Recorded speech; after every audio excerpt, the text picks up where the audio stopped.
Hello दोस्तों, मेरा नाम गीता है। उम्र है अभी 20 साल की। वो उम्र जब लड़की का बदन थोड़ा थोड़ा खिलने लगता है, जैसे कोई कोमल फूल जो सुबह की धूप में चमकने लगे। मैं गांव की हूँ, वो छोटा सा गांव जहाँ खेतों की हवा में मिट्टी की खुशबू घुली रहती है और शाम को घर की चौखट पर बैठकर दूर के पहाड़ देखना अच्छा लगता है। मेरी आंखें बड़ी बड़ी हैं, काली जैसे रात का आसमान, और होंठ गुलाबी जो मुस्कुराते वक्त थोड़े मोटे हो जाते हैं। लोग कहते हैं कि मैं सुंदर हूँ, लेकिन मैं तो बस अपनी हूँ साड़ी पहनकर घर के काम करती हूँ। कभी कभी आईने में देखकर सोचती हूँ कि ये सब इतना क्यों बदल रहा है। आज मैं तुम्हें अपनी कहानी सुनाऊंगी, जो मेरी ज़िंदगी की वो दास्तान है जो धीरे धीरे खुलती गई। इसमें कुछ ऐसा है जो तुम्हें बांध लेगा, शायद थोड़ा उत्साह भी देगा, लेकिन अंत तक रुको, क्योंकि ज़िंदगी हमेशा वैसी नहीं चलती जैसी लगने लगे। चलो शुरू करते हैं। मेरा गांव है हरिपुर, जहां घर घर में ईंटों की दीवारें हैं, लेकिन मेरे घर की दीवारें थोड़ी अलग हैं। पिताजी किसान हैं, सुबह उठते हैं तो खेत की मेड़ पर चलते हुए कोई गीत गुनगुनाते हैं। माँ घर संभालती हैं और भाई बड़ा है, शहर पढ़ने गया हुआ। मैं बीच में हूँ, घर की लाडली, लेकिन अब वो उम्र आ गई है जब सबकी नज़रें थोड़ी चुभने लगती हैं। एक दिन सुबह की बात है, मैं रसोई में थी। बाहर का आंगन सूना था, सूरज अभी पूरी तरह नहीं निकला था, बस हल्की हल्की रोशनी फैली हुई। मैं चूल्हे पर रोटियां सेंक रही थी। साड़ी की चोली थोड़ी ढीली थी क्योंकि रात को धोकर सूखने रखी थी, और हवा के झोंके से वो हल्का हल्का लहरा रही थी। माँ बाहर कपड़े सुखा रही थी और अचानक दरवाजे पर दस्तक हुई। कौन है? मैंने पूछा। आवाज़ में थोड़ी झिझक थी। बाहर से चाचा जी की आवाज़ आई। पड़ोस के चाचा, जिनका नाम है रामलाल चाचा। वो हमारे खेत के पास का ही खेत जोतते हैं और कभी कभी घर आ जाते हैं कोई बात करने। गीता बिटिया, खोल दे दरवाज़ा, तेरे पिताजी को कुछ सामान लाया हूँ। मैंने साड़ी को ठीक किया, लेकिन वो हल्की सी हलचल में फिर लहराई। दरवाज़ा खोला तो चाचा जी खड़े थे, हाथ में एक बोरा, आंखें थोड़ी नीची लेकिन नज़रें मेरी तरफ। अरे चाचा जी, आइए अंदर, मैंने कहा मुस्कुराते हुए। बोरा रखते हुए उनका हाथ मेरे हाथ से छू गया, बस हल्का सा, लेकिन वो स्पर्श जैसे बिजली का करंट था। ये क्या लाए हैं? मैंने पूछा।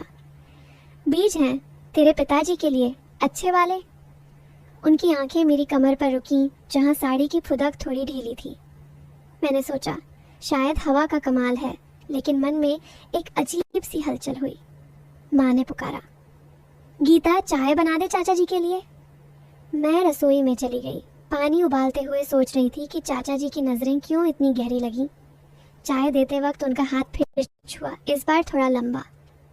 बिटिया, तू तो बड़ी हो गई, उन्होंने कहा, आवाज़ में कुछ भारीपन। हाँ चाचा, समय तो ऐसा ही है, मैंने हंसकर कहा, लेकिन मन में सवाल घूम रहा था, ये क्या चल रहा है।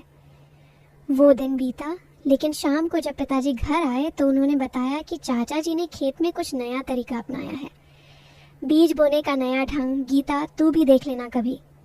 मैंने सिर लाया, लेकिन रात को सोते वक्त वो स्पर्श याद आया। अगली सुबह फिर वही रूटीन। मैं आंगन में झाड़ू लगा रही थी, साड़ी की आंचल कंधे से सरक गया था और मैंने उसे ठीक करने के चक्कर में कमर मोड़ी। तभी चाचा जी फिर आए, इस बार अकेले। पिताजी कहाँ हैं? उन्होंने पूछा। खेत गए हैं, मैंने कहा। तो मैं इंतज़ार कर लूँ? वो अंदर आ गए और बैठे बैठे बातें करने लगे। गीता, तू स्कूल जाती थी ना, अब क्या करती है? उनकी नज़रें मेरी गर्दन पर थीं, जहाँ पसीने की बूंदें चमक रही थीं। घर के काम चाचा, कभी कभी किताबें पढ़ती हूँ। बातों बातों में उन्होंने कहा, तेरी कमर कितनी पतली है, जैसे कोई बांस की डाल। मैं हंस दी। चाचा, आप तो शायर हो गए। लेकिन मन में वो शब्द गूंज रहे थे। माँ आ गई तो बातें रुक गईं, लेकिन चाचा जी जाते वक्त बोले, कल आना खेत में, मैं तुझे वो नया तरीका दिखाऊंगा, बीज बोना सिखा दूंगा। मैंने हाँ कह दी, क्योंकि पिताजी का काम था। अगले दिन दोपहर का वक्त था। धूप तेज थी, लेकिन खेत के बीच में छाया थी। मैं साड़ी पहनकर गई, सादा सूती वाला, जो पसीने से चिपक जाता है। चाचा जी वहाँ थे, हल लिए। आ गीता, देख, ये तरीका है, बीज ऐसे बोते हैं, धीरे धीरे गहराई में डालकर। उनकी आवाज़ में कुछ था जैसे दोहरा मतलब। मैंने हंसकर कहा, चाचा, मैं तो कभी नहीं बोई, सिखाइए ना। उन्होंने मेरा हाथ पकड़ा, हल्की मेड़ पर ले जाकर। उनका हाथ गर्म था, मेरा ठंडा। ऐसे पकड़ो मजबूती से और फिर धकेल दो अंदर। मैंने वैसा ही किया, लेकिन मेरी साड़ी की चोली में पसीना आ गया था और झुकते वक्त वो थोड़ी तनी। चाचा जी की सांसें तेज लगी। अच्छा है बिटिया, तू सीख रही है, अब मैं दिखाता हूँ कैसे गहराई तक जाता है। वो आगे झुके, उनका कंधा मेरे से सटा। मन में डर था लेकिन उत्सुकता भी। क्या होगा आगे? तभी दूर से पिताजी की आवाज़ आई, रामलाल क्या कर रहे हो? चाचा जी पीछे हटे और बोले, बिटिया को सिखा रहा हूँ। पिताजी हंस पड़े। अच्छा है, घर की बेटी को भी काम आना चाहिए। वो दिन खत्म हुआ, लेकिन मेरे मन में सवालों का सिलसिला शुरू हो गया। रात को मैंने डायरी में लिखा, चाचा जी की नज़रें, उनका स्पर्श, क्या ये सिर्फ मदद है या कुछ और? समय बीतता गया धीरे धीरे। कुछ दिनों बाद गांव में एक छोटा सा मेला लगा। नहीं, वो घिसा पिटा वाला नहीं, बल्कि हमारे मोहल्ले का अपना, जहां लोग घर के आंगन में इकट्ठा होते हैं, कोई नया बीज लाकर बांटते हैं। मैं वहां गई, साड़ी में, बाल खुले। चाचा जी वहां थे, दूसरे चाचाओं के साथ। बातें हो रही थी, हंसी मजाक। अचानक उन्होंने मुझे बुलाया, गीता आना, ये देख ये नया बीज। मैं गई और उन्होंने बोरा खोला, अंदर से बीज निकालकर मेरे हाथ पर रखे। छूकर देख कितना सख्त है। उनका हाथ मेरे हाथ के ऊपर रहा थोड़ी देर। आसपास लोग थे, लेकिन वो पल जैसे अकेले का था। हाँ चाचा, अच्छा लग रहा है, मैंने कहा, लेकिन मेरी आवाज़ कांप गई। फिर उन्होंने कहा, इसे बो तो फसल कितनी लगी हो जाएगी, तू कल आना, मैं तुझे और सिखाऊंगा। मन में वो कल की कल्पना घूमने लगी, खेत में अकेले, वो स्पर्श, वो नजरें। क्या होगा? रात को सोते वक्त नींद नहीं आई। अगली सुबह मैं तैयार हुई, लेकिन माँ ने कहा, आज घर पर रह, तेरे चाचा साहब आ रहे हैं शहर से। चाचा साहब मतलब पिताजी के भाई, जो शहर में नौकरी करते हैं। चाचा साहब आए दोपहर को, सूट बूट में, शहर की हवा लगी हुई। गीता बिटिया कितनी बड़ी हो गई। उन्होंने गले लगाया, लेकिन उनका गला लगाना अलग था, भाई जैसा, स्नेह भरा। चाची को याद करो, मैंने कहा। वो हंसे, हाँ, तेरी चाची को तो तू भूल गई। शाम को हम सब बैठे चाय पीते। चाचा साहब ने बताया शहर की बातें, वहाँ की नौकरियाँ, पढ़ाई। गीता तू भी आजा, कुछ सीख ले। उनकी आंखें साफ थीं, कोई छिपा मतलब नहीं। लेकिन जब चाचा जी का जिक्र आया तो पिताजी बोले, रामलाल अच्छा आदमी है, खेत में मदद करता है। चाचा साहब ने कहा, हाँ, लेकिन बेटियों को अकेले मत भेजना। मन में कुछ क्लिक हुआ। रात को चाचा साहब के साथ बातें की। वो मेरी डायरी देख ली। क्या लिखा है? मैंने हंसकर कहा, अपने मन की बातें। उन्होंने पढ़ा और बोले, गीता, जिंदगी में स्पर्श सबके अलग होते हैं, कुछ स्नेह के, कुछ छल के, सावधान रहना। वो रात लंबी लगी, लेकिन सुबह चाचा साहब चले गए। जाते वक्त बोले, मुझे चिट्ठी लिखना, अपनी कहानी। अब चाचा जी की मुलाकातें बढ़ गईं। एक दिन खेत के पास नहर थी, पानी छोड़ने का काम। मैं पानी देखने गई, क्योंकि पिताजी ने कहा था। चाचा जी वहाँ थे, नहर के किनारे। गीता आ, पानी कैसे छोड़ते हैं देख।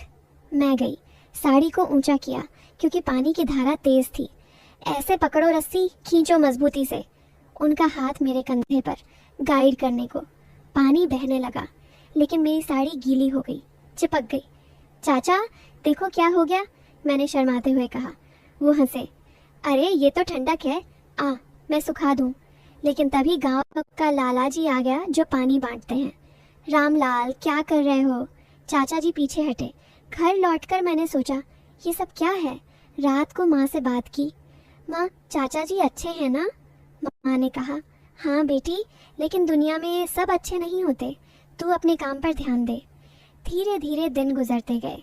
एक शाम घर पर कोई नहीं था, पिताजी खेत में, माँ पड़ोस गई। मैं अकेली थी, किताब पढ़ रही। दरवाज़ा खटखटाया। चाचा जी, गीता तेरे पिताजी को बुलाने आया। मैंने अंदर आने को कहा। बैठे, बातें। तू कितनी शांत है, जैसे कोई तालाब का पानी। उनकी नज़रें मेरी आंखों में। चाचा आप तो कवि हो गए। हंसी हुई, लेकिन हवा में तनाव था। कल खेत में आना, एक नया पौधा लगाएंगे।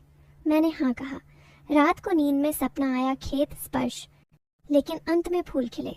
अगला दिन आया। खेत में चाचा जी इंतजार कर रहे थे। आ गीता, ये पौधा लगाते हैं, जड़ें गहरी डालनी पड़ती हैं। मैंने मिट्टी खोदी, हाथ गंदे हो गए। उनका हाथ मेरे हाथ पर, मिट्टी लगी। ऐसे दबाओ नरमी से। पौधा लग गया, लेकिन मेरी साड़ी मिट्टी से सन गई। चाचा अब क्या? वो बोले, घर चल, मैं साफ कर दूं। मन डर गया, लेकिन उत्साह भी। घर की तरफ चल पड़े, लेकिन रास्ते में भाई का दोस्त मिला, शहर से आया। गीता दीदी, क्या हो रहा है? चाचा जी चले गए। भाई के दोस्त ने कहा, चाचा जी से सावधान, वो थोड़े चालाक हैं। मन में शक हुआ। समय और आगे बढ़ा। अब चाचा जी की बातें गहरी हो गईं। एक दिन घर के पीछे आम का बाग था, फल तोड़ने का मौका। मैं चढ़ी सीढ़ी पर, साड़ी लपेटी। चाचा जी नीचे पकड़ रहे थे। हाथ बढ़ाओ, मैं पकड़ लूंगा। फल गिरा, उनका हाथ मेरी टांग से छुआ। सॉरी बिटिया। लेकिन आंखों में चमक। नीचे उतरते वक्त सीढ़ी हिली, मैं गिर पड़ी उनके ऊपर। सांसें रुकी, बदन सटा। चारेसा रिया चा मैं उठी, लेकिन वो पल जैसे आग था। कुछ नहीं हुआ, उन्होंने कहा, लेकिन जाते वक्त बोले, कल फिर आना बाग में। रात को मैंने फैसला किया, नहीं जाऊंगी, लेकिन जिंदगी रुकती नहीं। कुछ दिनों बाद गांव में एक समस्या आई। खेतों में कीड़े लग गए, सब परेशान। चाचा जी ने सलाह दी, एक नया दवा लाओ, मैं लगा दूं। पिताजी ने मुझे भेजा शहर की दुकान पर। वहां चाचा साहब मिले जो छुट्टी पर आए थे। गीता क्या लाई, मैंने बताया। वो बोले, चल मैं साथ चलूं। रास्ते में बातें शहर की। तू क्या करना चाहती है जिंदगी में? पढ़ना, माँ बाप का नाम रोशन करना। घर आकर दवा लगाई चाचा साहब ने। चाचा जी भी आए, लेकिन चाचा साहब की मौजूदगी में चुप रहे। धीरे धीरे चीजें बदलने लगी। मैंने किताबें ज्यादा पढ़ना शुरू किया, डायरी में लिखना। चाचा जी की मुलाकातें कम हुई, क्योंकि मैं बहाने बना लेती। एक दिन पिताजी बीमार पड़े, नहीं बीमारी नहीं, बस थकान। मैंने देखभाल की। चाचा जी आए, लेकिन माँ ने रोका। बिटिया संभाल रही है। मन में राहत मिली। अब कहानी का वो मोड़ आया जो सब बदल देगा। एक रात, आधी रात को दरवाज़ा खटखटाया। मैं उठी, देखा चाचा जी। क्या हुआ चाचा? तेरे पिताजी को बुला, खेत में समस्या। पिताजी गए, मैं अकेली। चाचा जी अंदर आ गए। गीता, तू डर मत। उनकी नज़रें फिर वही। चाचा, पिताजी आ जाएंगे। लेकिन वो पास आए, हाथ बढ़ाया। बिटिया तू समझती नहीं। मन धड़का, चीखने को हुई, लेकिन तभी लाइट नहीं गई, बल्कि भाई घर आ गया, शहर से अचानक। क्या हो रहा है यहाँ? चाचा जी भागे। भाई ने सब सुना, पिताजी को बताया। अगले दिन पंचायत हुई। चाचा जी ने माफ़ी मांगी। मैंने गलती की, बस मदद करना चाहता था। लेकिन सब जान गए। गांव ने उन्हें समझाया। मैंने चुप रहना चुना। लेकिन अंत चला। चाचा जी खुद एक बीमारी से जूझ रहे थे, मन की बीमारी, जो उन्हें वैसा बनाती थी। डॉक्टर ने इलाज किया और वो बदल गए। महीनों बाद वो आए, सिर झुकाकर। गीता बिटिया, माफ़ कर दे, मैं अब ठीक हूँ। मैंने माफ़ किया। और कहानी, वो बीज जो हमने बोए थे, वो फसल लहलहाई। चाचा जी अब सच्चे में मदद करते हैं, बिना किसी छल के। मैंने पढ़ाई की, शहर गई, लेकिन गांव लौटकर सोचती हूँ, जिंदगी में स्पर्श स्नेह के होते हैं, छल के नहीं बातें, लेकिन अंत में सब अच्छा। अब तुम बताओ, कैसी लगी कहानी?